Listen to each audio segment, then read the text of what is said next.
I was an altar boy. I was 9 years old.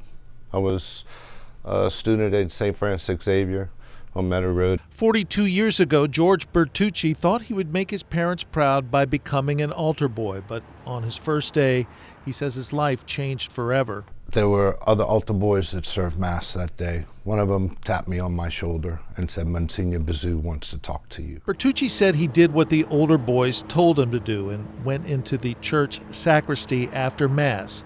He says there he witnessed other boys touching themselves inappropriately in the presence of Bazou. After the other altar boys did it, that made me feel that that's something that I'm supposed to do to become a man. He then says the late Monsignor Henry Bazou, a longtime priest at St. Francis Xavier and former superintendent of Archdiocese schools, told the other boys to leave. And I'm thinking I'm going to get spanked, that he raped me. After it happened, I ran out to church crying. I was upset. I was felt abandoned and ashamed. Didn't tell anyone. My mother was a devout Catholic. She was a Eucharistic minister. In spite of the abuse, Bertucci continued to be an altar boy, but he says he only served when he knew the Monsignor wouldn't be there. My mother was proud of me being an altar boy. Bertucci says he then plummeted into years of academic failure and worse. In sixth grade, when I was still there, not wanting to be there, I did anything I could to get expelled, and I made straight Fs. I did attempt suicide when I was 15.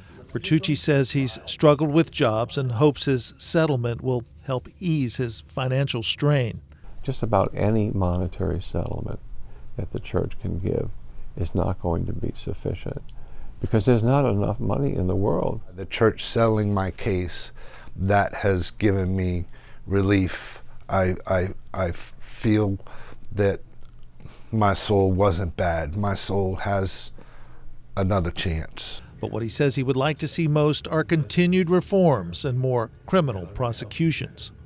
It's going to take Department of Justice. It's going to take FBI. It's going to take Homeland Security. It's going to take law enforcement to enforce, to save these children.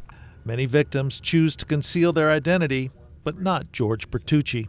What was done to me is the worst thing that could ever possibly be done to me. What can anybody else do to me that's worse than that? If I prevent one more child from being molested or one more victim coming forward and getting justice for themselves, that's what matters.